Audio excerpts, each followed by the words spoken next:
Et coucou mes amis turfistes, j'espère que vous allez bien. On se retrouve pour ce nouveau pronostic quintet en 6, le prix de Niort sur l'hippodrome de Vincennes. Et avant d'attaquer ce pronostic qui s'annonce aussi très difficile parce qu'il y a pas mal d'Européens, on va dire qu'il y a même plus d'Européens que de Français, donc ça s'annonce compliqué parce que c'est des chevaux qui se valent tous.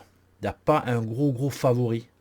Donc je pense que ce quintet de mercredi, on peut avoir des belles surprises et pourquoi pas des beaux rapports. Voilà. En tout cas, je compte sur vous, comme d'habitude, de liker la vidéo, bien sûr, de mettre vos petits commentaires en dessous. Et pour ceux qui n'ont pas encore de compte The Turf, numéro 1 des paris épiques, The Turf, eux aussi ont leur quintet, ça s'appelle Z5. Donc voilà, donc grâce à mon code promo, je suis partenaire avec The Turf, donc le code MikaTurf. Ça vous donne le droit, voilà, comme on a marqué sur l'affiche, à 100 euros de bonus à jouer. Le premier dépôt qui est doublé à hauteur de 100 euros. Et vous avez 10 euros supplémentaires à jouer sur le pari Combi-Turf. Voilà. Donc le lien en dessous dans mes vidéos, les amis. Bon. Ce prix de Niort, c'est pour les 6, 7, 8 ans qui n'ont pas gagné 121 000 euros. Autant vous dire que quand j'ai commencé à regarder le papier, les chevaux, autant vous dire, on aurait pu tous les mettre. Hein. Honnêtement, on aurait pu tous les mettre. Mais comme c'est un prono en 6, il faut faire des choix. En plus, honnêtement, pour moi, il n'y en a aucun qu'on peut jeter à la poubelle. Voilà. Parce que le seul qui court ferré, le 15 Dauphin Joyeuse, ça court ferré.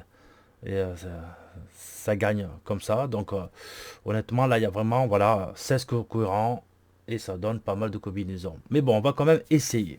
Allez. Qu'est-ce qu'on peut dire comme info? L'info, meilleur chrono du parcours, c'est le 2, hein, Rocky Moon. Voilà. Donc attention à lui, c'est un cheval, la dernière fois, il a fait un sacré truc. Donc allez, c'est parti. On va commencer par nos deux bases en tête. On va commencer, j'ai pas mis d'européen, hein. Je vais commencer quand même à mettre un cheval français. Le 9, Kansas Beach. Alors attention, Eric Raffin dessus. Eric Raffin qui avait l'habitude de mener ce 11 Jules Bivang.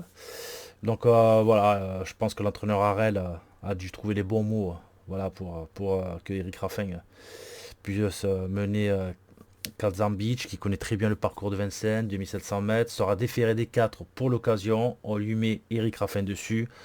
Ça me semble un peu la course préparée. Donc attention à ce 9, ma première base. Ma deuxième base, ça sera le 2, Rocky Moon. On l'a vu ce qu'il a fait la dernière fois. C'est un cheval qui est en forme. Voilà, c'est un cheval aussi qui vient de Belgique. Mais la dernière fois à Vincennes, il a fait un sacré truc. Né au vent quasiment tout le parcours. Il craque à la fin. Et faire ce qu'il a fait la dernière fois, ça s'annonce un cheval très dur, très fort. Maintenant, à voir comment il a récupéré, bien sûr, lors de sa dernière course, parce que vu ce qu'il a fait, j'espère qu'il a bien récupéré, parce que sinon on va le voir à la ramasse. Mais comme j'adore le driver Van Den Put, donc attention à ce driver qui nous fait parfois des belles courses à Vincennes. Le 2, Rocky Moon, c'est l'un des meilleurs chronos du parcours, voire même le meilleur chrono du parcours. Attention à lui. Donc voilà mes bases, 9 et 2. Ici, il y en a qui aiment l'arithmétique, 9 plus 2 égale 11. Mais c'est mon coup de cœur. Voilà. Le 11, ma petite surprise, pour venir un peu casser les jeux, sera mené par Anthony Barrier, parce que comme je l'ai dit, Eric Raffin le délaisse. Donc attention à son 11, la dernière fois, il fait 7ème. Mais avec un parcours, franchement, pas l'un des meilleurs parcours. Donc vous le savez, dans les courses à Vincennes, la plupart des arrivées, c'est une question de parcours. C'est pas une question de des bons chevaux, parce qu'on sait très bien que Vincennes, hein, voilà, hein, c'est des virages serrés, ligne droite, elle est très courte. Donc pour peu que vous êtes à la corde, tout ça, vous pouvez être piégé, voilà. Donc c'est vrai que parfois les courses et les quintets de Vincennes, c'est une question aussi de driver, hein, tout simplement. On a déjà aussi vu que ce ne soit pas le meilleur cheval qui gagne. Bah oui, parce que s'il est piégé. Donc voilà. Mais attention à ce 11. Il fait 7ème, mais la dernière fois, comme j'ai dit, s'il avait un meilleur parcours, honnêtement, il aurait pu s'immiscer Ben, je crois que c'était la course de référence où on retrouvait Rocky Moon, Mercedes Star.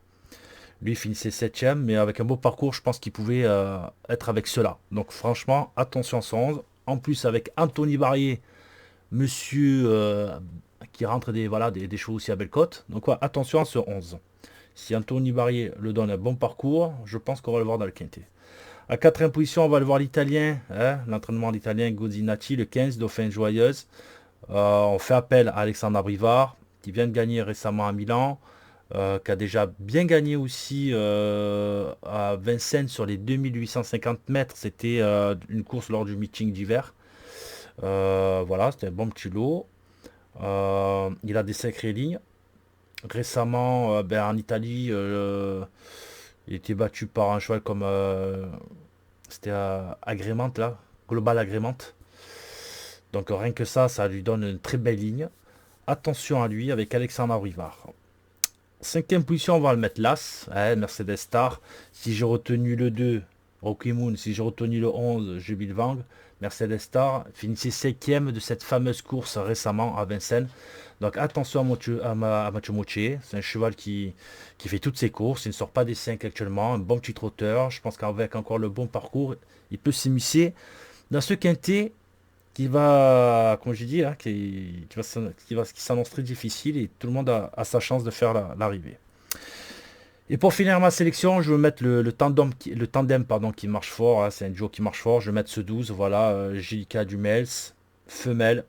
Attention, la seule femelle avec bien sûr ce 7, Hélène Ripley.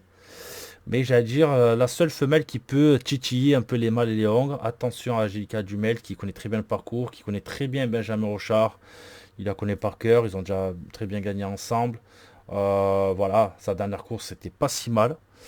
Maintenant, voilà, déféré des 4. Faudra le bon parcours. Je fais confiance à Benjamin Rochard. Et mon regret, ça sera le 4, Christo Star. Un autre cheval qui s'entend très bien avec Paul-Philippe Auclin. Christo Star, on l'a vu pas mal de fois lors du meeting d'hiver à Vincennes. Un adepte de ce parcours-là. Là aussi, il a un très bon chrono. C'est un cheval un peu délicat, mais avec un bon parcours. Paul-Philippe Auclin qui le connaît aussi. On n'est pas à l'abri d'une petite surprise. C'est mon regret. Le 4. Donc ma sélection pour demain, ça sera 9, 2, 11, 15, As et 12. Et le fameux regret en cas d'emportant, le 4. Mon conseil de jeu, le 9, Kansas Beach, c'est un gagnant placé. Et on va faire un couplet gagnant placé 2 sur 4 avec mes 3 chevaux de ma sélection, 9, 2 et 11. Le chocolat, donc le choco du jour, le quintet qui était à Chantilly, non à Saint-Cloud, donc qui n'a pas encore couru, donc on ne sait pas si c'était le fameux 15, hein. On va voir si le 15 est rentré dans les 3 pour le choco. Et là pour demain, le choco, vous le savez, de toute façon, en termes de chocolat, je prends toujours ma première base de mon quintet, donc je vais mettre ce 9. Kazan Beach avec Eric Raffin. Voilà les amis, c'est un gagnant placé, le chocolat de ce quintet. Et comme je vous ai dit, très bientôt, le bouton rejoindre va revenir. Et avec les fameux chocos des trous. Hein, parfois on peut en avoir 2, 3, 4 dans la journée. Donc voilà, mes amis. Bon, moi je vous dis à demain pour un nouveau pronostic. Ciao, ciao.